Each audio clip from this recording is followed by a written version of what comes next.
Buenas tardes a todos. Bienvenidos los que están presentes y los que están de modo virtual. Es cuando uno presenta un libro, eh, es una alegría, porque es una alegría de un trabajo concluido. Lleva mucho tiempo escribir un libro, pensarlo, pero lo más rico de un libro es lo que uno no domina, que es lo que viene después, que es justamente este momento del posterior, el momento de la presentación, que da lugar al comienzo de una nueva vida de un libro. Así que está como dice en un autor, Hans Urs von Balthasar, usa una metáfora, es una botella arrojada al mar.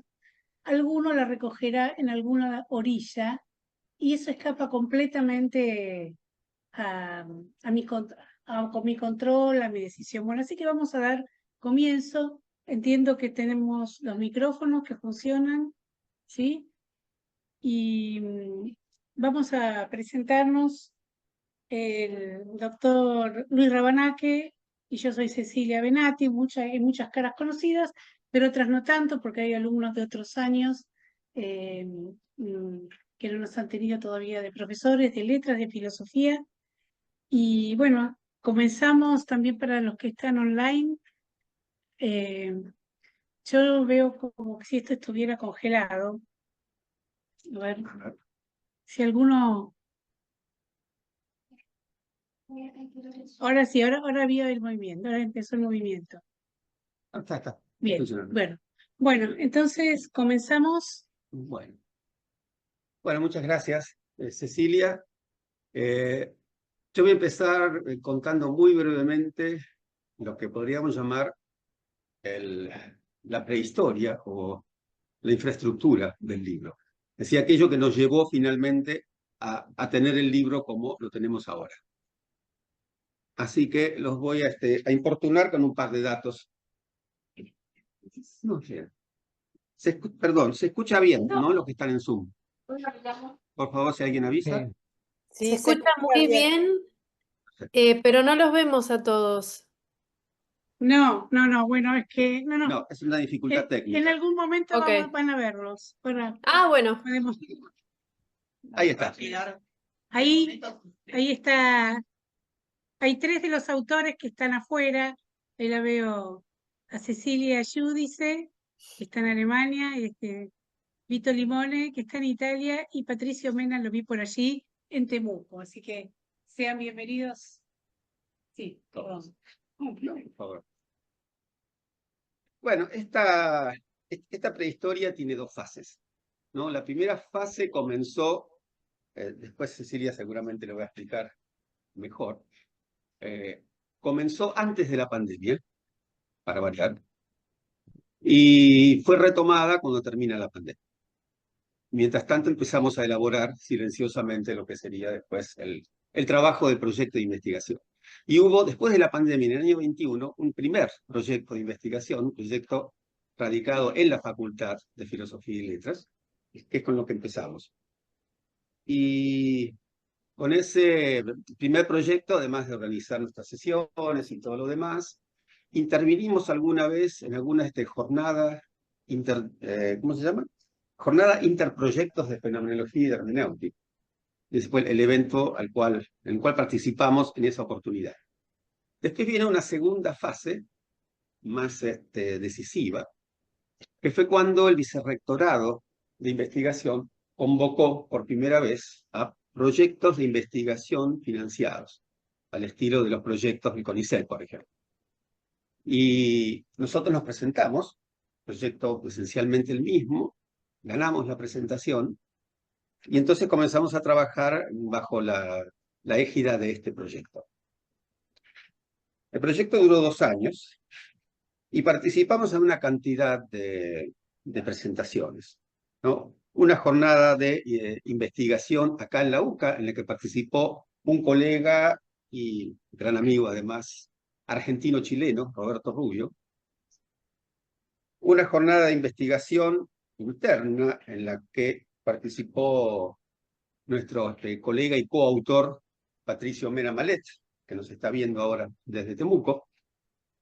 Participamos también con un panel en el 9º Congreso Internacional de Alalite, ¿no? Y 8º, si no me equivoco, de Jornadas LED, la metáfora de la vida, donde habló también Patricio en nombre de todo el grupo. Y finalmente un coloquio internacional, Componer mundos, configurar presencias, que ocurrió el año pasado, en el mes de marzo, en Temuco, en Chile, invitados por Patricio Mena. De todo esto y del trabajo en conjunto salió el libro que estamos presentando ahora, que fue editado, ustedes lo tienen allá, lo pueden ver después, por la editorial SB, y que fue financiado y tuvo el respaldo integral del Vicerrectorado de Investigación de la UCA, al que agradecemos. Su directora no pudo, la vicerrectora no pudo venir hoy, pero agradezco en nombre de todo el grupo todo el apoyo recibido, tanto por la facultad como por el vicerrectorado, para lograr plasmar este libro.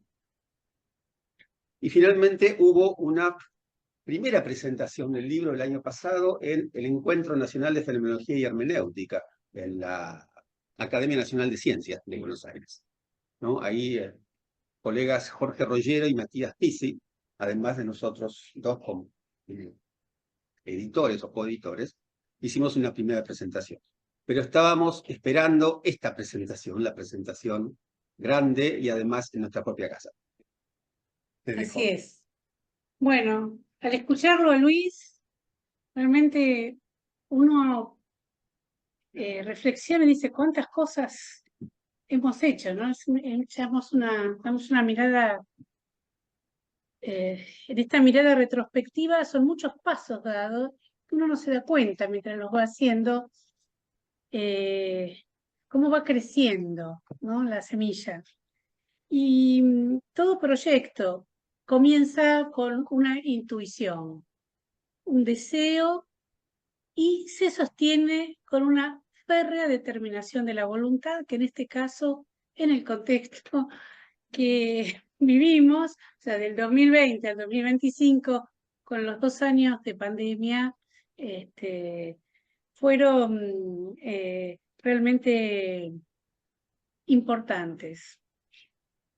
Fue importante la voluntad. Ahora, el proceso, esto cabe para todo proyecto, el proceso de un proyecto en equipo interdisciplinario, intergeneracional e internacional requiere diálogo y, por tanto, atención a la diferencia y, sobre todo, tiempo y mucha paciencia, en el sentido de esperar y acompasar los ritmos. A poco de asumir como decana en diciembre del 2019, la doctora Larrea, a quien hemos invitado pero no ha podido venir, nos propuso la idea de hacer un proyecto de diálogo entre literatura y filosofía. Nos reunimos con Luis en uno de los bares de la facultad el jueves 12 de marzo del 2020 y allí comenzamos a delinear el tema, el acto creador, los integrantes, que podían ser nuestros doctorandos, nuestros adjuntos, asistentes y otros profesores de la casa, profesores extranjeros, amigos.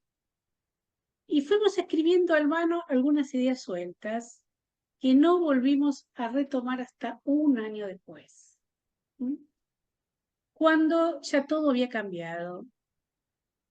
Y fue así que en el 2021, como dijo Luis, convocamos al grupo, somos 9, y comenzamos a trabajar desde una perspectiva renovada, buscando ahora en los lenguajes del arte, la literatura y la filosofía caminos de sentido para nuestras humanidades fragmentadas por las experiencias de límite, de muerte, enfermedad y aislamiento a las que la pandemia nos había desafiado.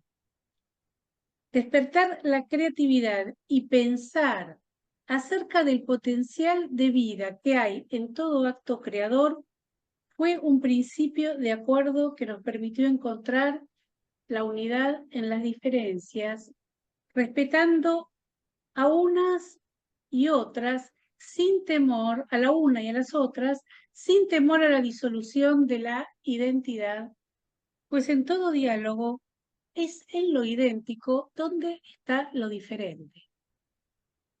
Habiendo trabajado un año a partir de los intereses de cada uno, ese fue un principio, es decir, el primer principio fue el acto creador, ¿no?, que propusimos con Luis, pero el segundo principio fue aprovechar lo que cada uno ya estaba trabajando, los temas de los doctorandos, que, bueno, uno de los cuales hoy ya es doctor, Mateo Belgrano, en aquel momento todavía era doctorando, Felipe Mati y María Esther Ortiz son doctorandos aún, nuestros propios temas de investigación, el de Juan Torbidoni, y los que están Cecilia Giudice, que trabaja en Edith Stein, Patricio Mena, la cuestión de la paciencia, y Vito Limoni, que es de patrística. O sea, es un grupo muy variado en cuanto a las disciplinas, y sin embargo, lo que hizo que esto continuara fue el hecho de que cada uno trabajaba en su propio tema, ¿no? O sea, no se dispersaba. Bueno, este es un punto ganado, me parece, ¿no?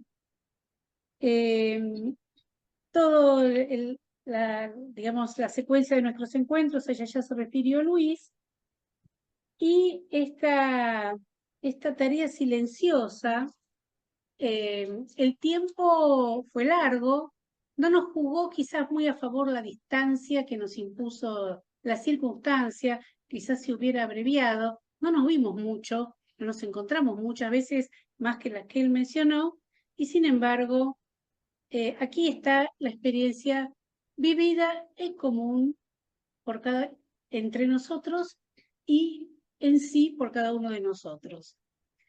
Mi gratitud, y junto con la mía, la de Luis, a cada uno de los integrantes, a quien ya he mencionado, bueno, a la Facultad de Filosofía y Letras, la doctora Olga Lar, aquí está la doctora Lucía Pupo, en representación de Letras.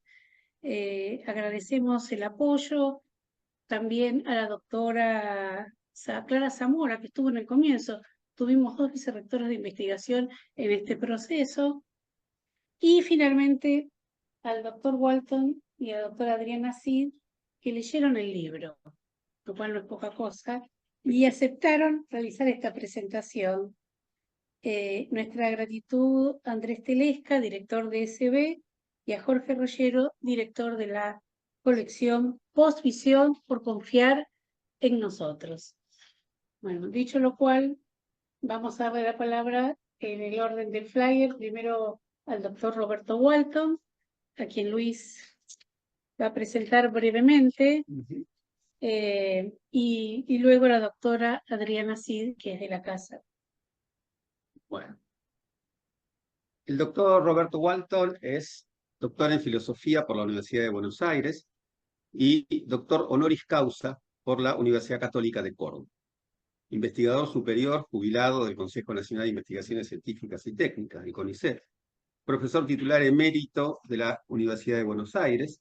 Ha sido profesor en el doctorado de filosofía en la Universidad Católica de Santa Fe. Obtuvo el premio Franco Volpi de la Sociedad Iberoamericana de Estudios Heideggerianos. Es miembro, entre otros, del Consejo Asesor de Orbis Phenomenologicus y del Consejo Editor de Just Studies.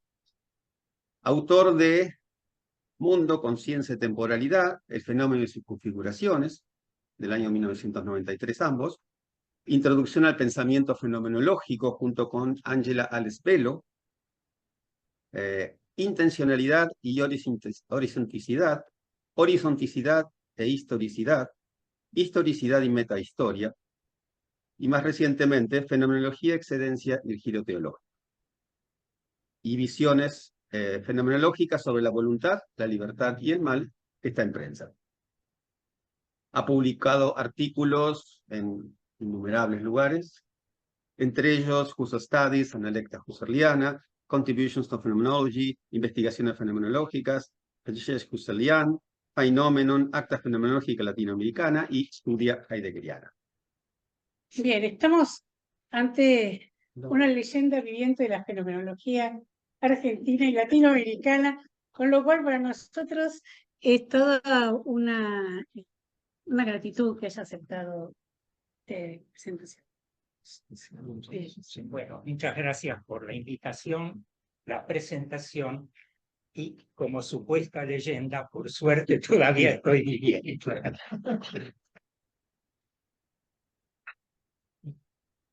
Bien, fenomenología del acto creador sugiere una metafísica del acto creador, inspirada en los trabajos que componen el libro.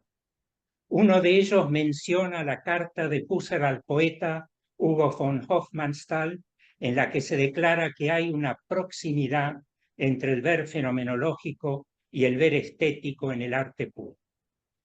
En otro texto, Husserl afirma que el arte puede ser filosófico, metafísico, elevándose a la idea del bien, a la divinidad por medio de la belleza, elevándose hacia el más profundo fundamento del mundo y unificándose con él. En una apreciación parcial de la riqueza de los contenidos, procuraré relacionar los capítulos del libro con diversos enfoques metafísicos fenomenológicos. Un enfoque metafísico pone énfasis en la teleología. Husserl define la metafísica como ciencia absoluta de la efectividad fáctica. Esto es, relaciona las disciplinas con el hecho de una teleología que se eleva a niveles superiores de conocimiento y valor en dirección a una comunidad de la verdad y una comunidad del amor. Con esta visión podemos relacionar el trabajo de Luis Rabanake sobre el inconsciente y los sueños en el acto creador.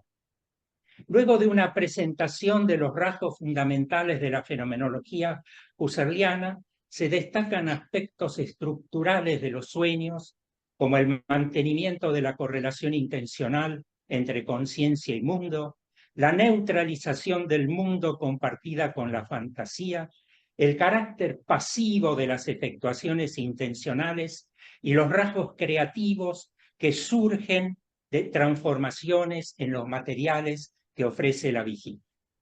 Además, el sueño no es lo absolutamente otro de la conciencia despierta, sino un modo extremo de la conciencia misma. De modo que, cito, un momento de la vida despierta se inmiscuye en la trama del sueño o bien directamente la constituye. Se subrayan dos problemas que atañen a la motivación y al significado del sueño.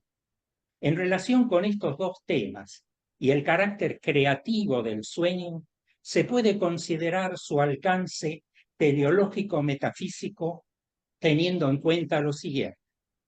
Primero, nuestra estructura experiencial se caracteriza por su bivalencia, porque se compone de un orden impresional sujeto a aprehensiones y un orden imaginario que nos remite a algo extraño que emerge con una autoafección y tiene un carácter mediador y transicional para el dominio instintivo impulsivo. Segundo, instintos e impulsos irrumpen en el orden imaginario y producen en una cuasi percepción una autoafección que se libera relativamente de lo dado previamente en forma impresional e ilustran la transición a otro orden que incluye los sueños.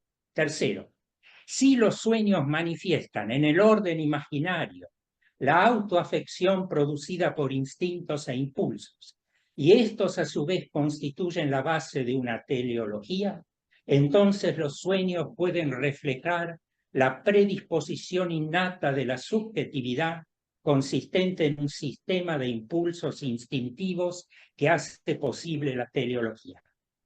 Que haya un impulso a la teleología en los sueños se puede ilustrar con ideas del psiquiatra y fenomenólogo Ludwig Binswanger, quien habla de las orientaciones significativas de caída y de ascenso en los sueños. Mientras que la caída se caracteriza por la oscuridad, la desfiguración y la destrucción del mundo, el ascenso se asocia con la iluminación, la coloración resplandeciente y una precisa configuración del mundo. El análisis de los sueños, dice Binswanger, permite sentir el pulso de la existencia y ser testigo de su sístole y diástole, de su expansión y depresión, su ascenso y caída. Otra aproximación fenomenológica a la metafísica descarta la clausura dentro de límites.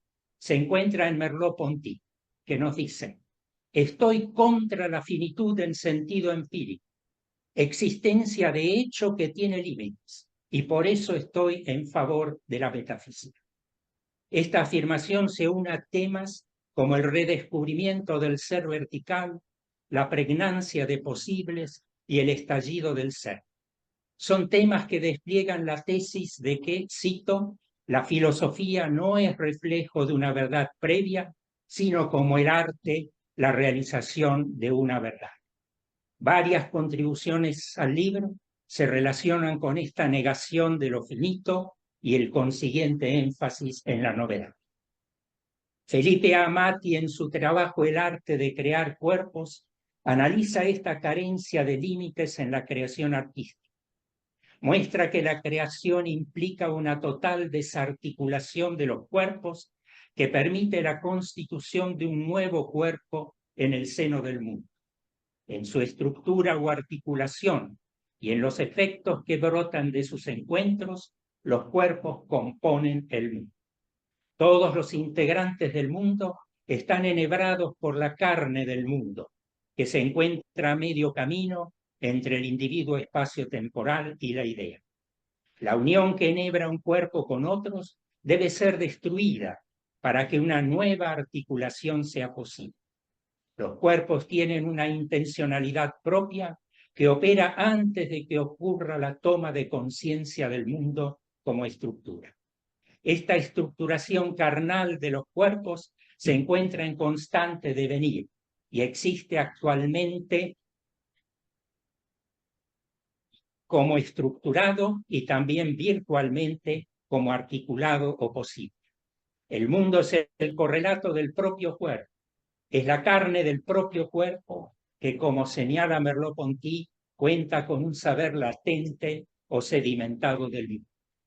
Todo nuevo fenómeno no es una imitación del mundo, sino una recontextualización del mundo en un nuevo fenómeno. Mati escribe: la intervención artística es un forzamiento de este proceso, donde se ejerce un agenciamiento que no implica o mimetiza el transcurrir natural del mundo, sino que lo aborta totalmente, para luego asirlo con la introducción de un nuevo cuerpo que expresa el nacimiento del mundo en sí mismo, o lo que es lo mismo, el dinamismo del ser. Fin de la cita. El cuerpo artístico es creado en tanto acontecimiento como una modulación carnal en la textura carnal del mundo. La articulación de los cuerpos es quebrada por el acontecimiento de la obra de arte que irrumpe en el mundo para proyectar sobre él un horizonte de sentido. Mediante la pintura se puede ver el universo entero, porque despliega totalmente el ser y convierte a los cuerpos en espejos del cuerpo propio mediante una articulación carnal del mundo. Es pues, como dice Merleau-Ponty, el ser mudo que él mismo viene a manifestar su propio sentido.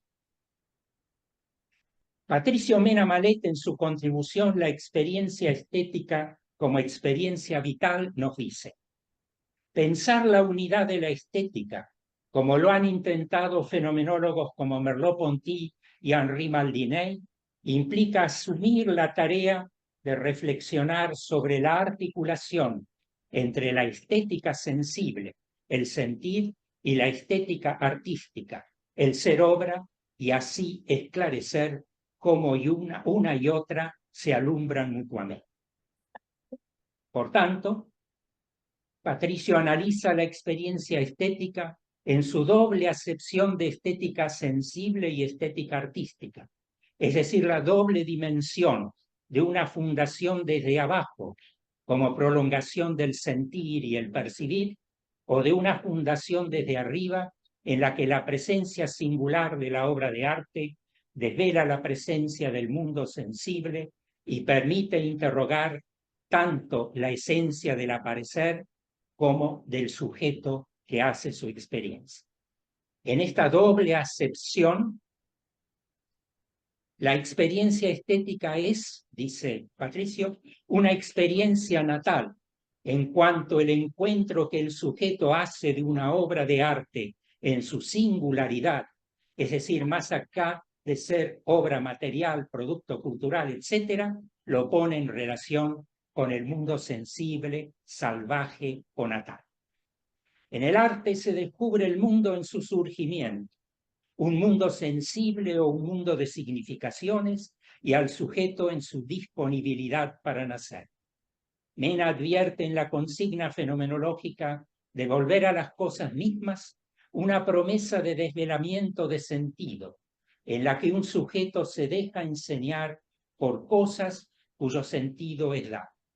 Para llevar la consigna a la práctica es necesaria una epogea que suspenda el saber y una reducción a lo dado en el sentido.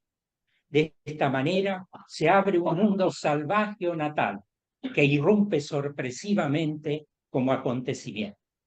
El artículo nos recuerda los análisis de Maldiney que se ajustan a la afirmación de Paul Klee, según la cual el artista da luz a un trasfondo sensible.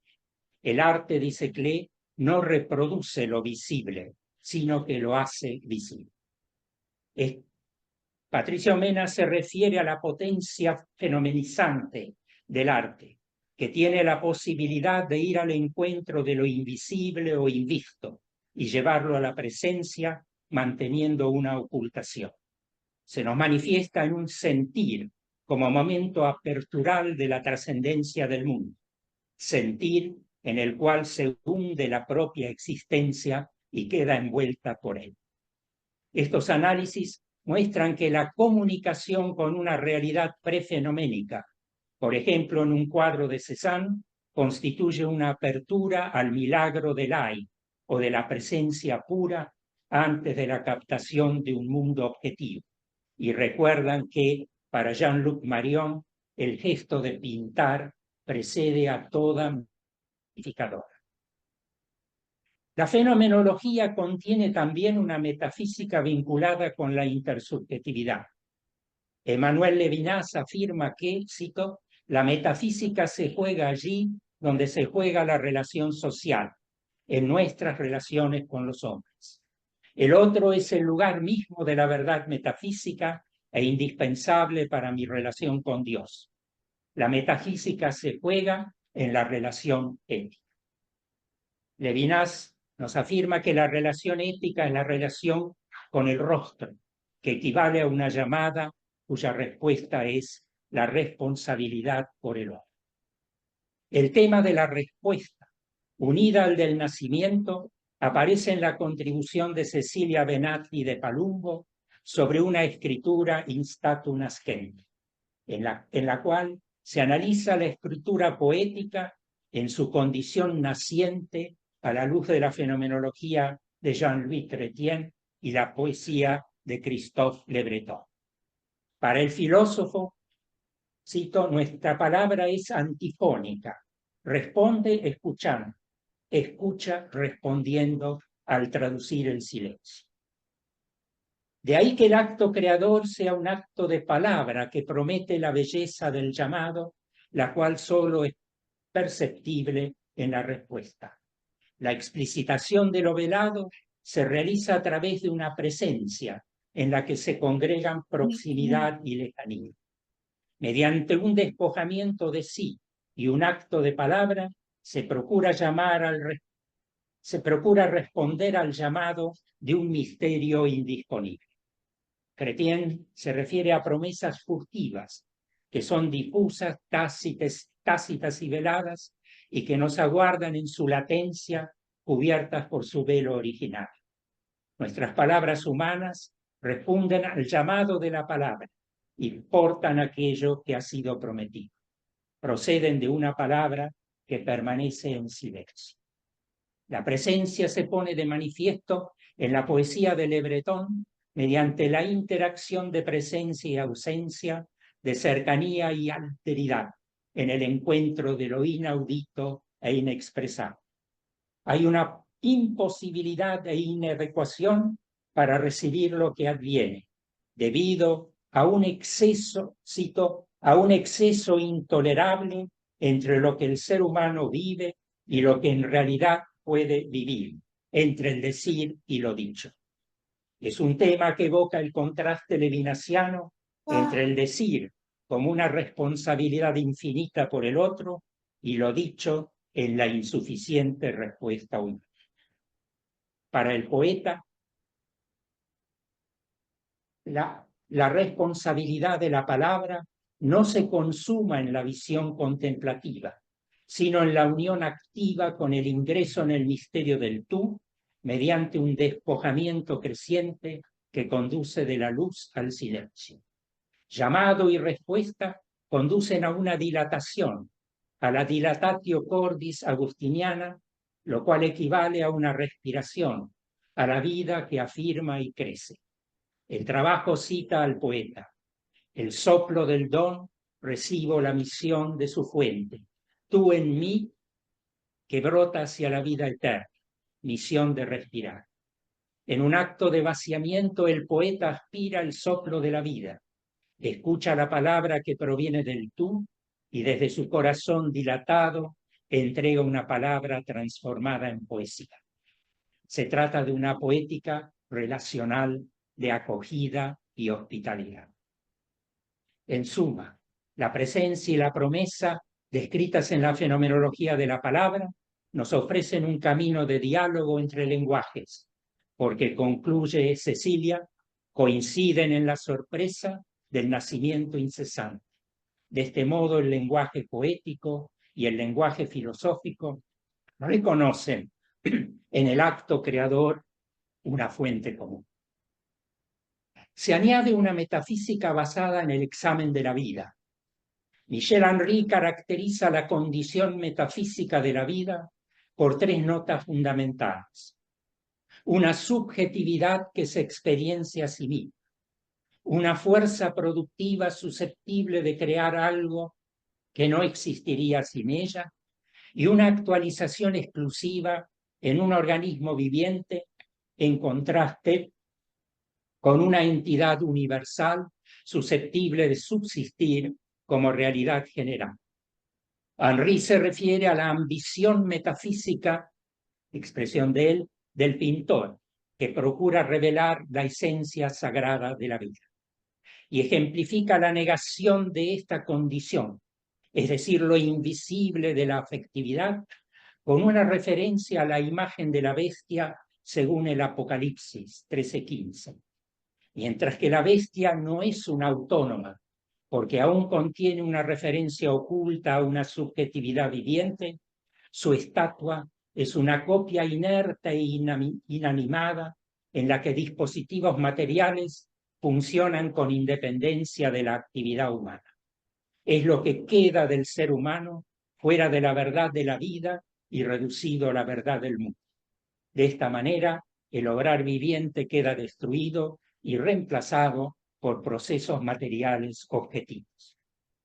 Mateo Belgrano, en su trabajo El acto creador en la era de la automatización visual, según Bernard Stiegler, ilustra esta situación, proporcionando una descripción de nuestra vida en la era en que el trabajo es menor, se reduce la necesidad de pensar y se maximizan la eficiencia y la disponibilidad del tiempo. Stiegler describe la idiotez artificial del ser humano, que está fundada en el automatismo y conducirá a un caos dramático. Perdemos habilidades y conocimientos cuando somos superados por máquinas y ciertas teleologías. Se produce un déficit en la atención, en una deseconomía de la atención. Cito a Belgrano. La sociedad de la automatización lleva a la pérdida de la creatividad, esto es, a la incapacidad de decir algo nuevo por fuera de lo calculado. No hay lugar entonces para una novedad, para un acontecimiento. La salida de la catástrofe reside en transformar la era del antropoceno en la era del negantropoceno, es decir, en la negación de la entropía o pérdida de energía. Para ello, Stigler propone la invención de un nuevo otium, como un tiempo en el cual nos formamos como individuos y nos diferenciamos del resto en el cuidado de algo nuevo. En contraste, la hipermasificación intenta eliminar el ocio en una mercantilización del tiempo libre. Se destruye el espacio del ocio y se homogeneiza el comportamiento, disolviendo la identidad de los sujetos. Al respecto, Henri había escrito: ahí está la mentira. Nos hace creer que el hombre se reduce a algo que no siente nada y no se siente a sí mismo, a aquello que el Apocalipsis llama el ídolo, que no puede ni ver, ni entender, ni marchar. Apocalipsis 9:20. A ondas de partículas, a cadenas de ácidos. Finalmente, se puede mencionar una metafísica de la correspondencia entre lo eterno y lo finito. Edith Stein declara que su patria filosófica es la escuela de Husserl, que su lengua filosófica materna es la fenomenología, y que se propone recorrer, cito, la vía que conduce de este punto de partida a la gran catedral de la escolástica.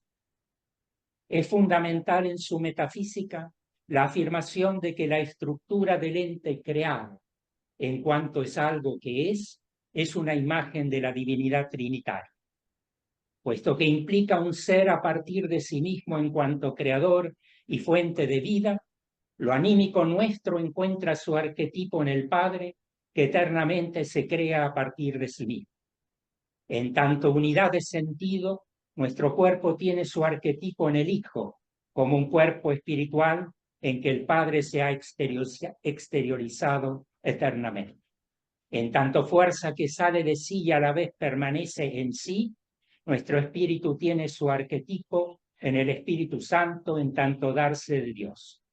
Cosas, plantas y animales reiteran este esquema, porque tienen subsistencia, manifiestan un sentido y salen de sí como una fuerza actual.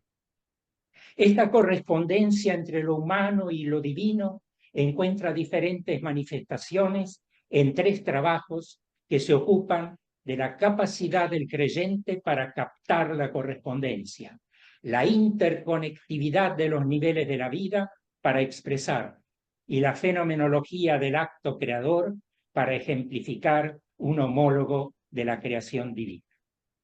El trabajo de Vito Limone, Orígenes y la belleza de Cristo, una contribución patrística a la estética fenomenológica, se centra en la polimorfía de Cristo, esto es, la capacidad del Hijo de Dios para tomar diversas formas en tanto diferentes modalidades y diferentes grados de acceso del creyente a la revelación cristológica.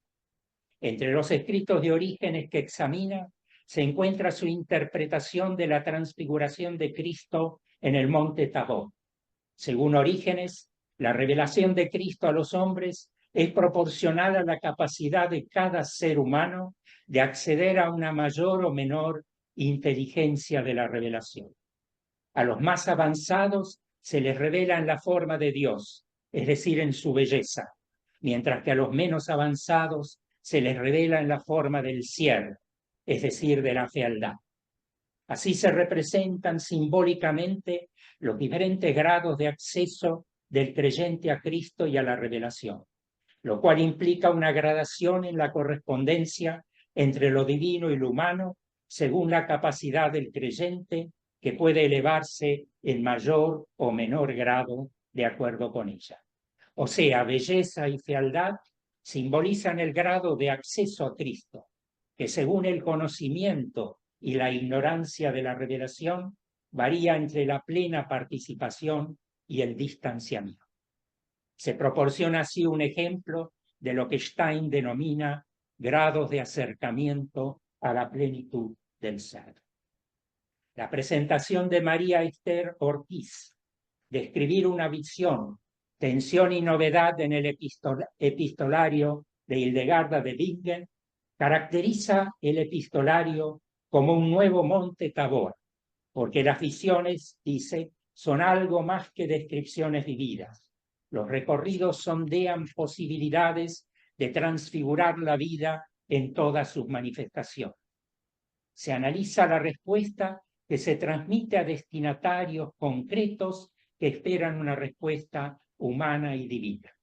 En ellas se expresa el don de la visión, el contenido que se guarda en la memoria y configuraciones descriptivas en las respuestas.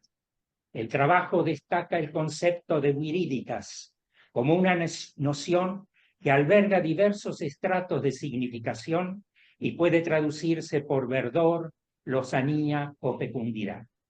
Es el principio de la vida lo que mantiene viva a la creación. Remite la condición humana y cósmica a su fuente creadora y debe mantenerse mediante la práctica de las buenas obras. En sentido literal, el verdor está referido al mundo de la naturaleza. En sentido alegórico, a la vida del hombre y al vínculo micro y macrocósmico. En sentido moral, a la vida virtuosa del cristiano. Y en sentido anagógico o místico, a la comunión con Dios como el verdor definitivo y más pleno. La viriditas es caracterizada como, cito, el punto de interconectividad de todos los niveles de la vida, cuyo origen y fuente es Dios. Esto es, como una síntesis de la fecundidad de una puesta en la creación. Se ilustra de este modo la referencia de Stein a la fuente inagotable del ser divino infinito. La contribución de Juan Torvidoni, Anatomía del acto creador, Leopoldo Marechal y el proceso de la composición literaria, se ocupa de la visión según la cual los entes creados contienen algún grado mayor o menor de belleza y por tanto son homologados, se nos dice, de lo bello y funcionan como trampolines que nos permiten saltar hacia la belleza más alta. En una fenomenología de la creatividad, Leopoldo Marechal explora cómo el poeta es el encargado de mostrar a los otros seres humanos el sentido más profundo de la realidad que le es manifestada de manera gratuita. El poeta es un imitador del verbo mediante su inspiración poética que precede a la creación artística. Imita en una distancia infinita. Su poesía, dice Torvidoni, encierra el potencial de servir como peldaño estético-metafísico, permitiendo de tal modo subir a la contemplación de la belleza última. Hay 3 estadios en la creación poética que se produce a partir del caos de una música total. A la unidad de una multiplicidad de posibilidades que está regida por la indistinción, sigue como primera etapa una transformación del caos como totalidad desordenada. Se produce una primera diferenciación en una inspiración profunda que da lugar a un nuevo caos asociado a la embriaguez lírica del poeta. La totalidad se encuentra ahora concentrada en la mente del poeta. En una segunda etapa, según la teoría aristotélica, se trata de dar una forma definitiva, pasando del plano de la potencia al plano del acto. Se elige una forma con la exclusión de otras. Como a esta forma pueden seguir otras, se pasa de la simultaneidad del caos a un orden sucesivo. Para ello es necesaria una individualización de los componentes de la totalidad simultánea. Torvidoni observa que podríamos caracterizar el proceso de creación en Marechal como una transición desde lo sincrónico a la diacrónica. En la tercera etapa se exterioriza la forma poética en una materialización mediante una tensión entre los principios metafísicos de la materia y la forma. En esta tensión, la forma llega a resplandecer sobre una materia que la limita. En suma, las invenciones poéticas expanden y enriquecen la creación divina. A través de una fenomenología de la creación poética, se corresponde con la creación divina. Al respecto, Stein escribe: mientras más auténtico y grande es el arte, más se parecería a un concebir y alumbrar, y menos se parecerá al trabajo de un ensamblaje de artesanos.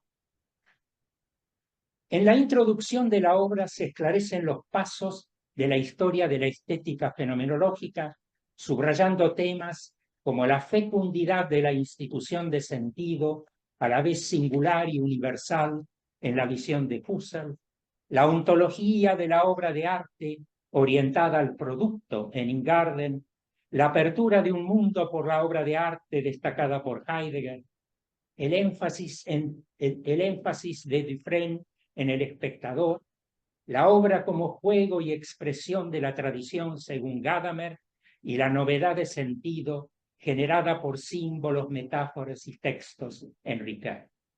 Se argumenta que la estética fenomenológica no ha tratado en profundidad del tema del acto creador y que el objetivo de la obra que presentamos es traer a la luz este misterio a partir de los prismas de la fenomenología. Asimismo, se pone de relieve que el acto creador, como acción libre que introduce novedad, se entrelaza con un lado pasivo porque supone un orden previo. De este modo se abre el camino a trabajos que conforman un conjunto orgánico e ilustran la mencionada fórmula de Paul Klee sobre el trasfondo invisible. Un tratamiento en profundidad puede dar lugar a un paso más a partir de los prismas de la fenomenología. Como hemos visto, las contribuciones hacen visible una dimensión metafísica en sus aspectos teleológicos, desfinizantes, natales, responsivos y de correspondencia entre lo finito y lo eterno. Dejan esbozado el camino hacia una renovada metafísica de la creatividad que reúne y ensamble estos temas. La teleología, que es inherente a la vida y que desde la vertiente ascendente de los sueños se orienta hacia polos infinitos, converge con la crítica de la finitud que abre horizontes insospechados de novedad y natalidad. Sobre esta base, nuestra condición de seres sociales permite ver en la respuesta a la interpelación del otro huellas de una trascendencia y ver también en el fondo de nuestra interioridad creadora el yo puedo concebido por la vida absoluta. Por último, esta relación intersubjetiva y subjetiva posibilita un análisis más general de la finitud como imagen de lo eterno, esto es, de la correspondencia entre ambos polos a través de la capacidad para captarla según la belleza y fealdad del alma, la interconectividad que la correspondencia genera según las viríticas y la homología entre la creación y las realizaciones humanas según la conciencia metafísica accesible al poeta. De este modo, se restablece una cuestión que fue central en el pensamiento filosófico de la primera mitad del siglo pasado, como lo testimonian, además de las reflexiones de Edith Stein, las meditaciones de Charles Sanders Peirce sobre el ideal estético como, cito, la participación que Dios permite tener en la obra de la creación. Por tanto, la obra que presentamos puede contribuir, según la afirmación de Merleau-Ponty, transcrita en la introducción, a la eficacia de la recuperación o de la repetición que es la forma más noble de la memoria. Muchas gracias.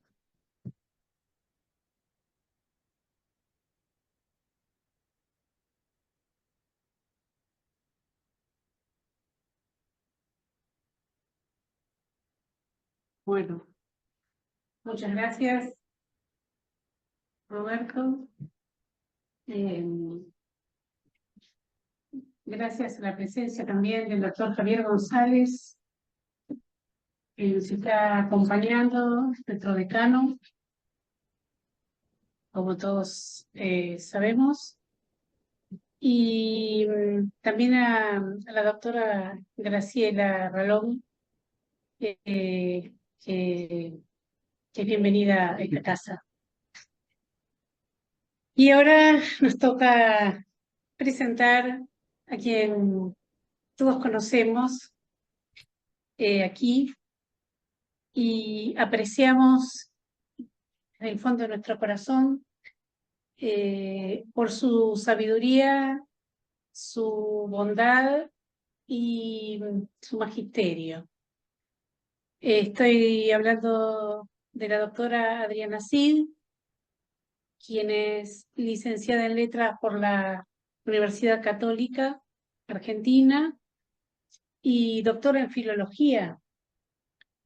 Doctor Phil, Doctor Phil, que abarca la filología y la filosofía también, con especialidad en filología alemana por la Universidad de Múnich, Alemania. Docente e investigadora en las áreas de literatura alemana, literatura comparada, especialmente en literatura y cine en la Universidad Católica Argentina, en la Universidad del Salvador y en la Universidad Católica de Santa Fe.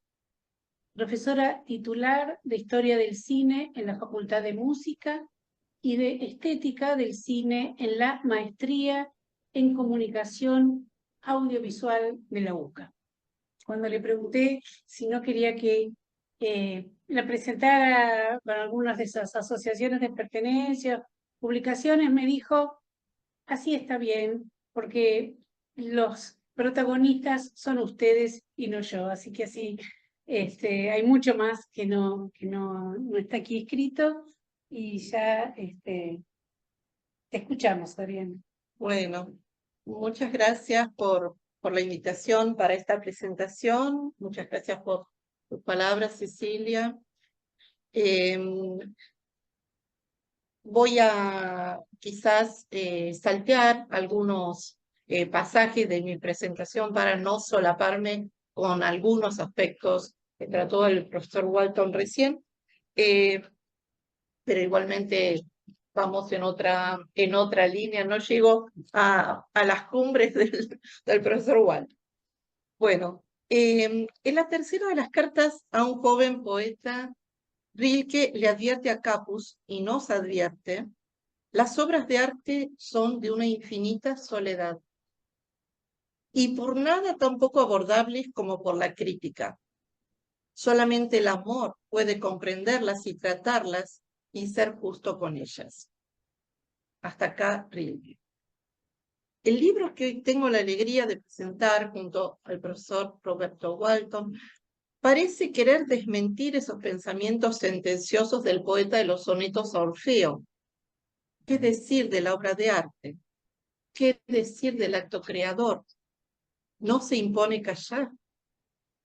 Los autores y autoras de este volumen optan por lo contrario.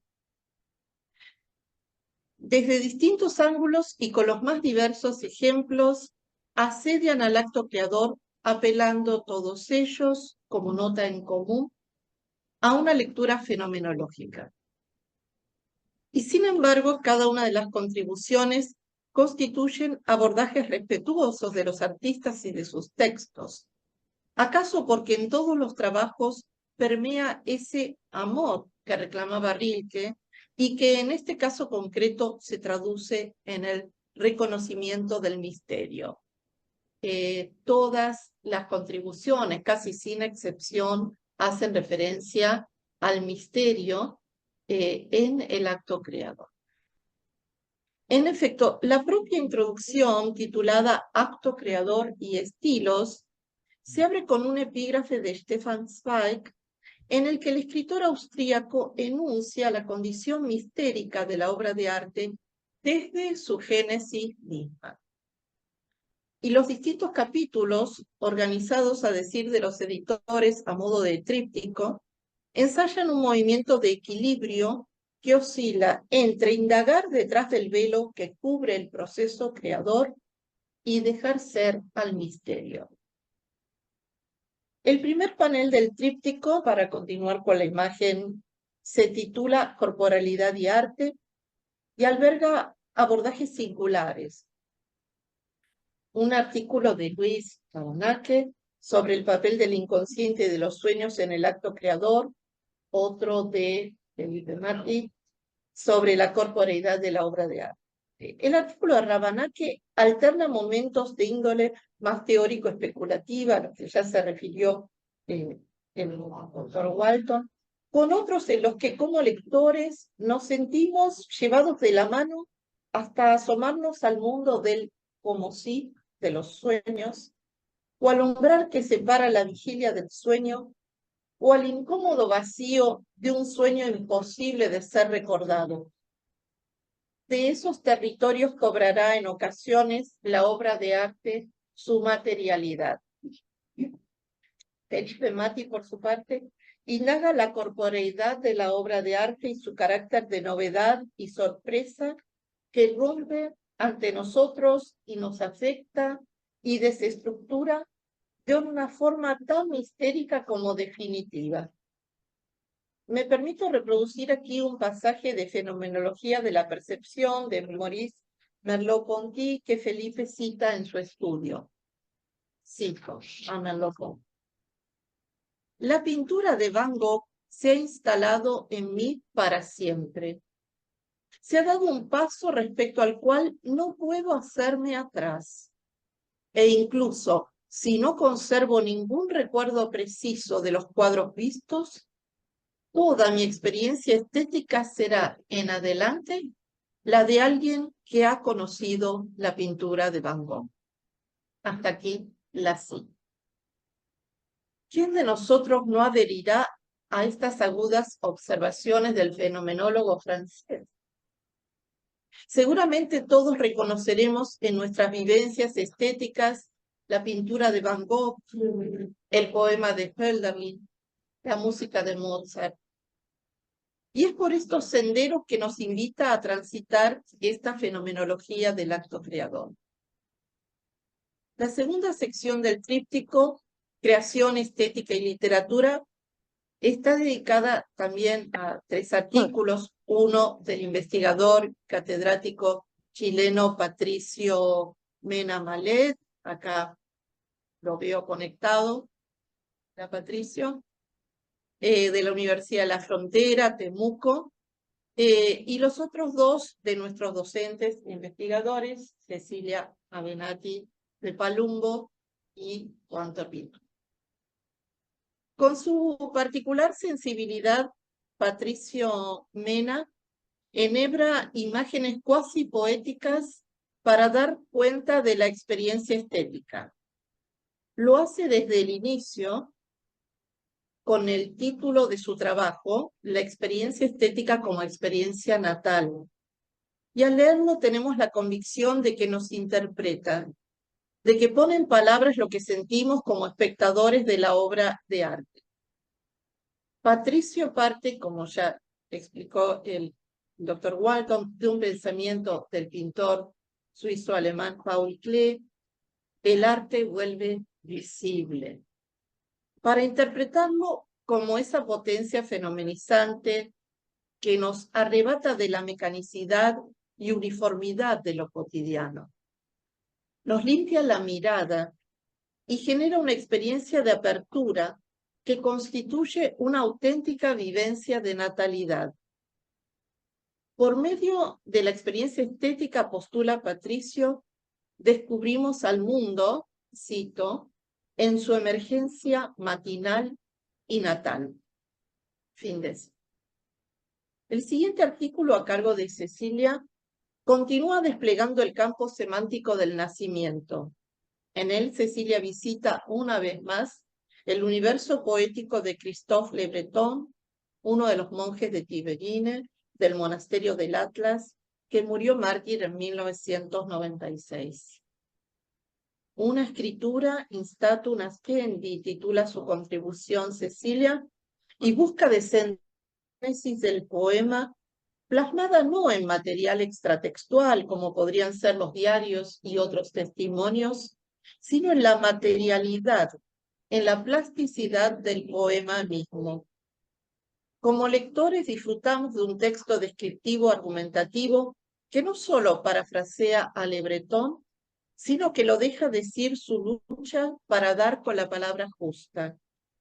El texto recupera esos poemas de diseño espacial, tan visuales, con tanto vacío, con tantas distancias, con tanto silencio gráficamente intercalado.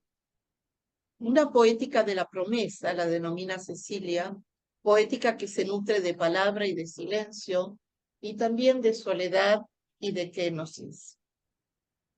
El poeta monje, el monje poeta, desgrana su queja por la tensión que supone el acto creador. Cito a Le Breton. Las palabras están demasiado lejos. Las buenas palabras, vivas, fraternales. No hay más verbo para hacer ir a la frase hacia el silencio más alto. Fin de cita. Bellísimos versos que suspenden cualquier glosa. En el siguiente capítulo, Juan Torridoni, dueño de una prosa cuidada, fluida, explora un par de textos ensayísticos de Leopoldo Marechal, donde el escritor argentino reflexiona sobre el propio proceso de escritura. La pregunta que guía la investigación es la de noción de creación artística marechaliana. Juan emprende un rastreo minucioso en el que no se eluden segmentos o expresiones que puedan resultar ambiguos, como el definir al poeta como monstruo o calificarlo de monstruoso. Ensaya sus explicaciones. Asimismo, si bien se concentra en los ensayos de Marechal, también va jalonando el análisis con pasajes hábilmente escogidos de textos ficcionales, donde el autor de Adán Buenos Aires explora el acto creador. Al igual que en la mayoría de los casos incluidos en el volumen que hoy presentamos, también aquí el acto creador se muestra como un proceso de tensión que ancla en el artista. Nos preguntamos si podría ser de otra manera, ¿no? Replicando el estilo metafórico de los ensayos y recogiendo algunas de sus imágenes, Juan Torridoni concluye, cito, como poderoso demiurgo y albañil sonoro, el escritor da alas a la palabra que trastoca en materia sutil a través del proceso de escritura. Final de cita. Abre la tercera parte, imagen e imaginación, una contribución que destaca por su peculiaridad, la de Vito Limoni, joven investigador italiano, estudioso de la historia del cristianismo y de la patrística. Ofrece aquí un abordaje, como ya mencionó el profesor Walton, de 3 textos de origen, en cuyo núcleo se halla el tratamiento de la belleza de Cristo. Lo que vuelve atractivo al estudio de Limone es que se dialoga con distintas vertientes, con objeciones, incluso a esta belleza, como lo manifestó ya muy claramente el profesor Walton, así que no me voy a detener en ello, pero para algunos de nosotros pueden resultar sorprendentes estas consideraciones sobre la fealdad de Cristo, ¿no?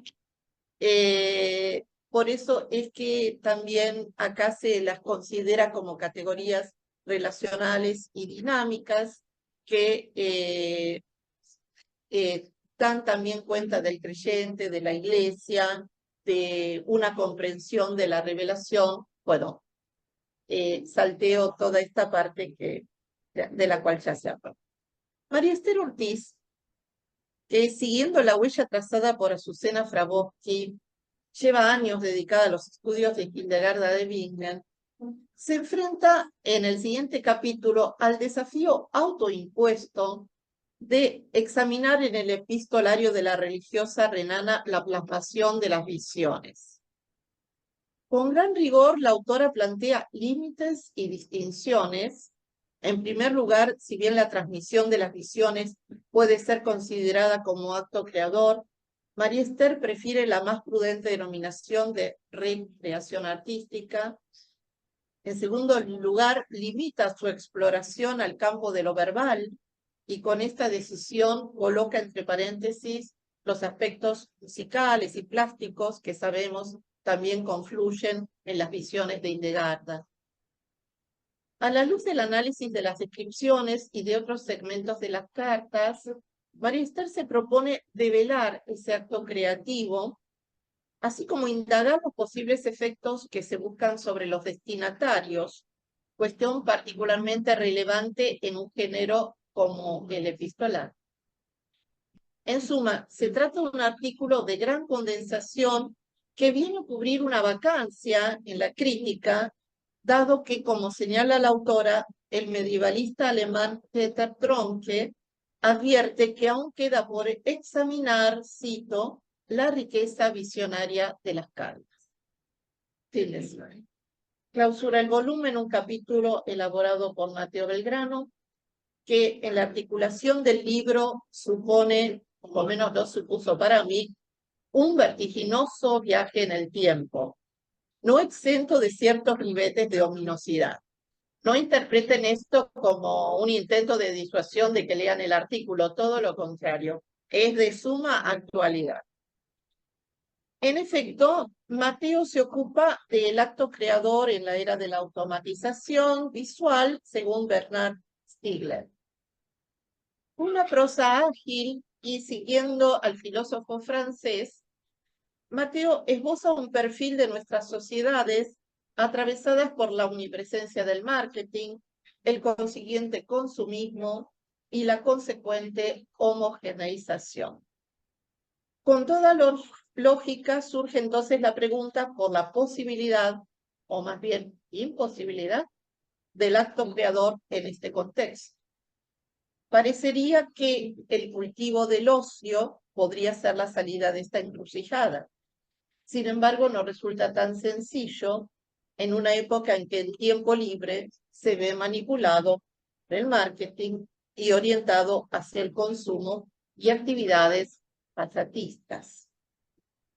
Por lo tanto, si se me permite la figura, acá quizás un tanto coloquial, lo que propone el artículo es salir del laberinto por arriba, regresar al arte como invención, a la vez que propiciar los momentos de ocio creativo.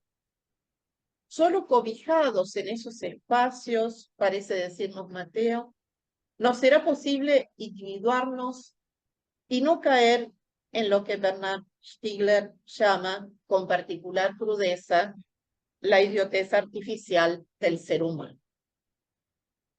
Llegamos así al final de este recorrido en el que he realizado solo unas pocas calas en textos mucho más densos. La idea, como en toda presentación, es convidarlos a la lectura de una colección de artículos que nos permite vislumbrar el destello del acto creador y evocar aquella frase del cineasta francés Robert Bresson: no hay arte sin transformación. Muchas gracias.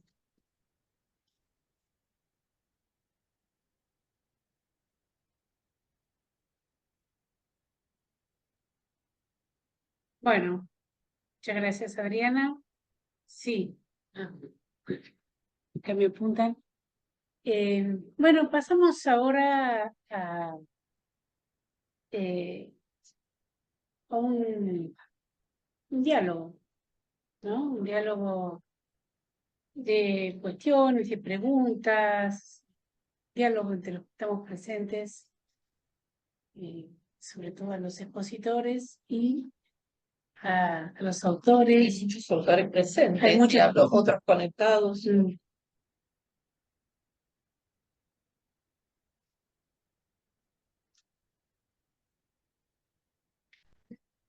¿Algún comentario?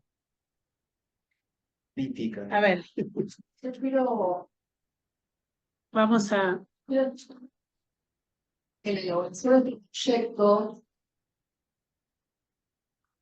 el carácter convivencial del libro, porque si bien, ahí está, si bien hablaba del carácter convivencial del proyecto, porque si bien pertenecemos a diferentes, o estudiamos diferentes disciplinas, como hablamos, diferentes autores, épocas, cuando nos reuníamos y cada uno presentaba sus avances, el resto con mucha fraternidad sugería, alentaba. Entonces, eso es lo que le da unidad también a este trabajo. Y eso es lo que quiero rescatar, por lo menos en mi experiencia, fue así. Y, y bueno, y agradecer también a todos los que me acompañaron.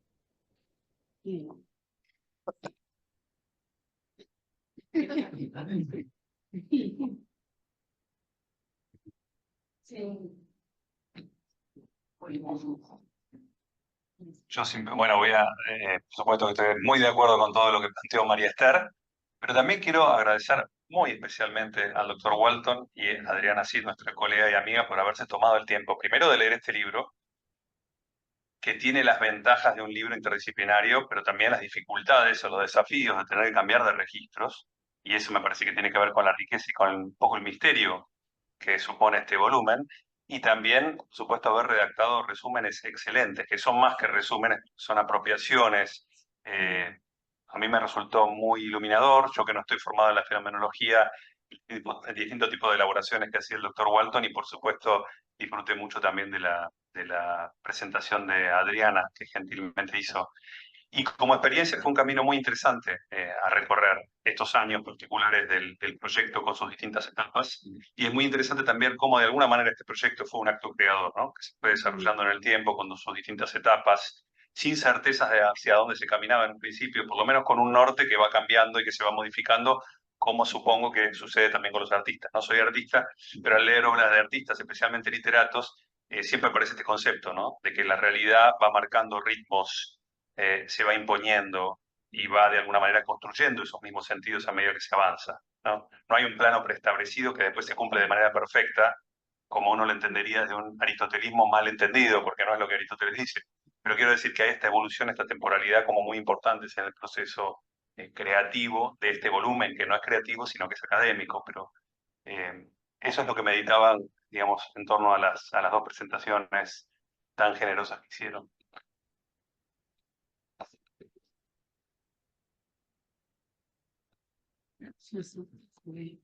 Bueno, adhiero por supuesto tanto a las palabras como de Juan.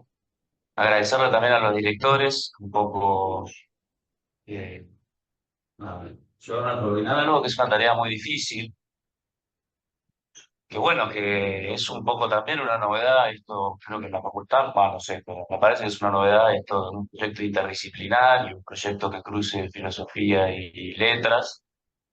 Que es una articulación difícil porque, como decían recién, son marcos teóricos distintos, un arsenal de conceptos totalmente distintos. Y bueno, aunar eso fue un trabajo que llevaron varios encuentros, ya 4 años.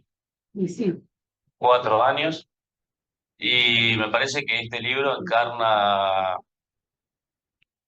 que es posible ese diálogo, ¿no?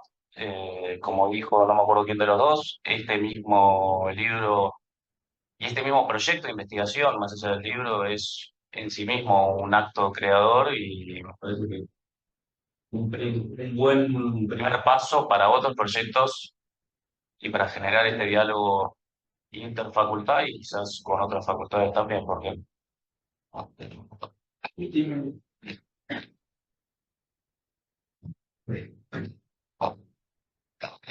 Yo tengo el terreno abonado por quienes me han precedido en estas intervenciones para dar, si se quiere, una vuelta de tuerca más institucional a los comentarios.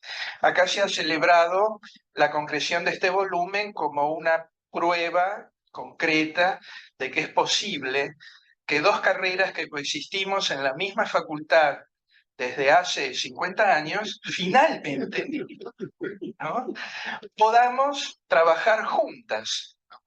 Esto es un desideratum desde que las primigenias facultades de filosofía y de letras se unieran en el año 75 en una sola. Se unieron administrativamente, se unieron formalmente, pero esto que hoy este volumen prueba no ha sido algo tan fácil de lograr. Y en ese sentido yo no puedo dejar de mencionar como puntal en orden al logro de este objetivo a la paciente y consecuente labor de Cecilia. A lo largo de tantas ya, perdón Cecilia, no te quiero envejecer, décadas, porque realmente ella que es egresada de letras, pero que estudia la filosofía y que como experta en estética, naturalmente se ha formado también en la filosofía, desde que yo la conozco, que es de toda la vida prácticamente universitaria de ambos, siempre tuvo ese objetivo y siempre trabajó en pos de ese objetivo, sumando cada año un hito más, un hito más, un hito más. Y ahora vemos cómo, además de ella, que es la numen tutelar de estos cometidos de los que estamos hablando, ya hay investigadores jóvenes que, proviniendo de una carrera o de la otra, tienen en la mira como horizonte o una lectura filosófica o un abordaje filosófico de la literatura, ¿no?, o una, digamos, un abordaje desde lo literario de la filosofía. Yo desde el decanato de la facultad no puedo sino prometer todo el apoyo para que esto siga adelante, ¿eh? El apoyo absoluto, el involucramiento total, mío, personal y de la facultad. Porque una facultad es eso, no es un rejunte de carreras que cada uno haga lo que quiera o lo que pueda. Una facultad es un lugar de integración de los distintos saberes que se cultivan en ella. Eso mismo es también una universidad en un sentido más amplio. Pero bueno, más modestamente, focalicémonos en nuestra facultad. Así que felicitaciones y por más logros todavía. Bueno, muchas gracias.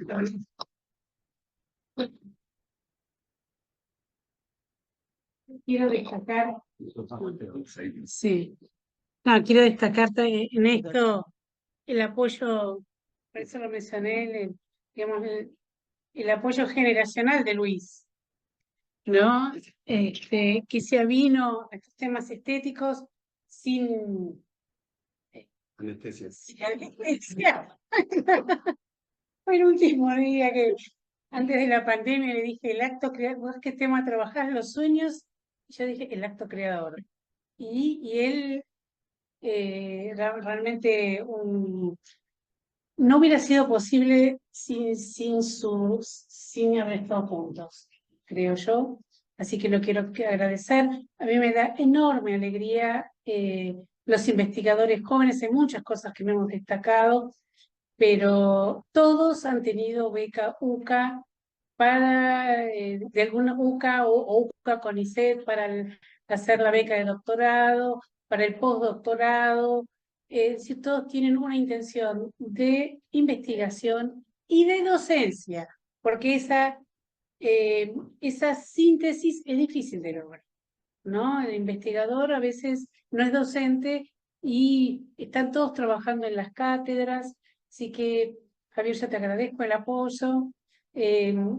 Voy a tomarme la libertad de dar una noticia que, bueno, ya está aceptada por el Consejo, es oficial, pero la estamos todavía elaborando para presentarla en el segundo semestre, y es la junto con Adriana Cid y el profesor Daniel Del Percio, y en principio somos nosotros tres, pero digamos hay otros con quienes estamos conversando, para la fundación del Centro Interdisciplinario de Estudios Humanísticos, cuyo primer proyecto, a cuyo primer proyecto invitamos a participar hace un mes, más o un mes, apenas, nos hemos reunido al doctor Walton, a Graciela Ralón y a Luis Rabanaque.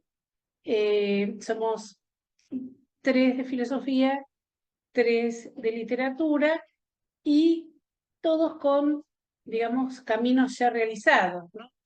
A los que esperamos se sumen las otras generaciones en el proyecto que vamos a proponer, que en general es pensar en lo humano hoy, estilos de vida deshumanizantes y humanizantes.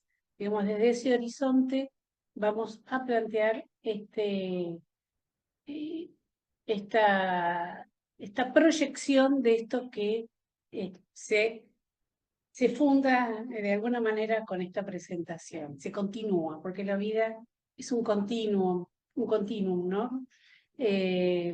Y en este continuo que es la vida, habitamos las discontinuidades, ¿no? Esto es un continuum discontinuo. Bueno, puede sonar puede sonar un poco extraño, pero es así, porque algo que se ha venido continuando irrumpe lo inesperado, lo inesperado de la fusión de intereses, y surge algo nuevo, ¿no? El acto creador. Bien, así que ahí estamos, de alguna manera, todos aquí presentes en este proyecto. Le damos la bienvenida a nuestra casa al doctor Walton y a la doctora Ralón para participar de este proyecto. Bien.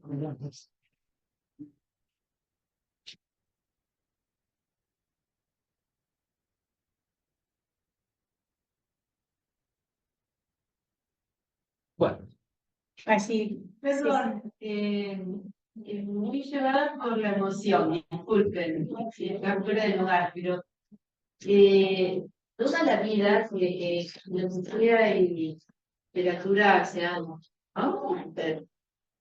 Interconectado y se ha estudiado la filosofía del escritor, pero el hecho de que usted llevado a cabo a nivel institucional es una gran satisfacción. Yo soy ya grande, estoy, ¿no?, en los finales, pero mi tesis fue sobre Unamuno.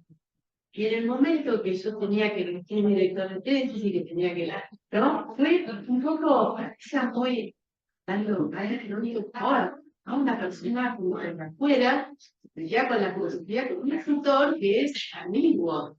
Y fue muy difícil no pasarse para un campo, para el otro, y tener cuidado con las palabras que usaba, ¿no? Porque realmente tenía que mostrar un camino. Y bueno, como decía Unamuno, entre ambos mares, ¿no? Y veo que ahora se está encontrando una manera de diálogo de que esto tenemos, ¿no? Sobre todo con los jóvenes, que es muy rico y muy satisfactorio. Bueno, gracias.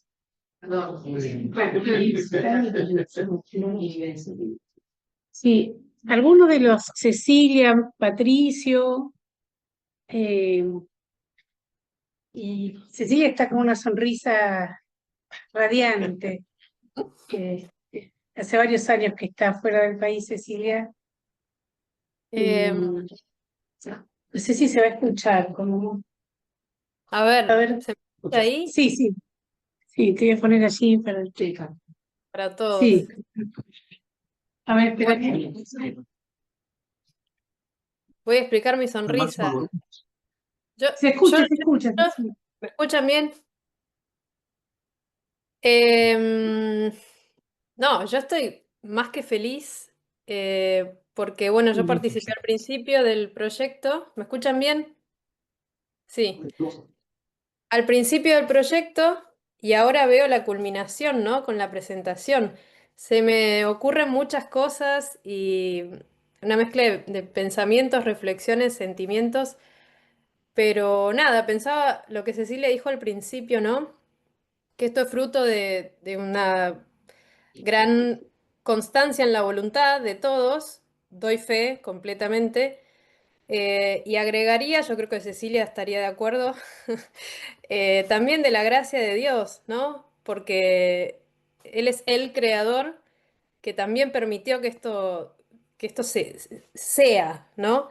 Y todos ustedes, yo al principio también un poco, pero sobre todo todos ustedes y los actos que fueron poniendo en acto este acto creador, ¿no? Y este libro que habla de eso.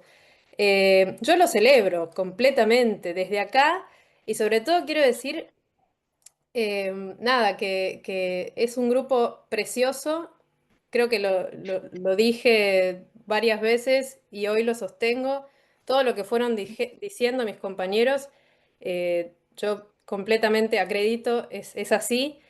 Y para mí, las veces en que pude participar, que después tuve que dejar de hacerlo por cuestiones delicadas de salud, lamentablemente, pero para mí siempre fue una experiencia de investigación, de diálogo, de interdisciplinariedad y de camaradería increíble, riquísima.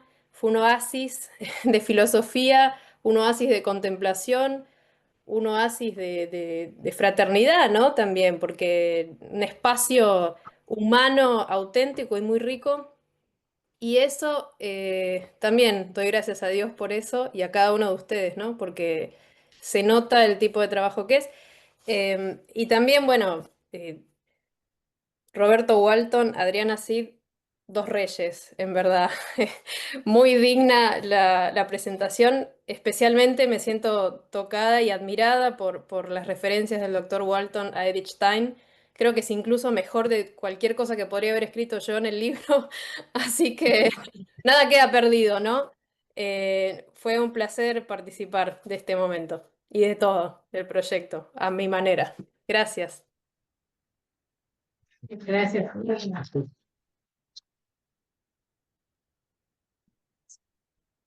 Sí.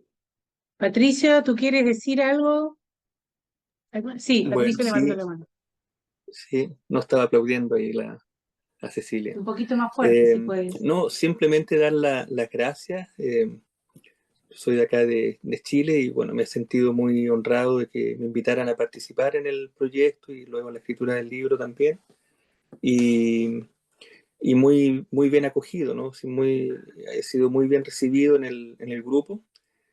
No solo la oportunidad, agradezco no solo la oportunidad de haber escrito, trabajado con ustedes, sino de haber conocido también a todos los colegas que componen el grupo de Acto Creador. Así que, de verdad, muchas gracias y súper honrado además de que haya sido leído también el trabajo en su totalidad por Roberto y Adriana. Así que eso, solo gratitud para ustedes y admiración. Bueno, se ha perdido la voz. Hay mucho Hay- bullicio. sí.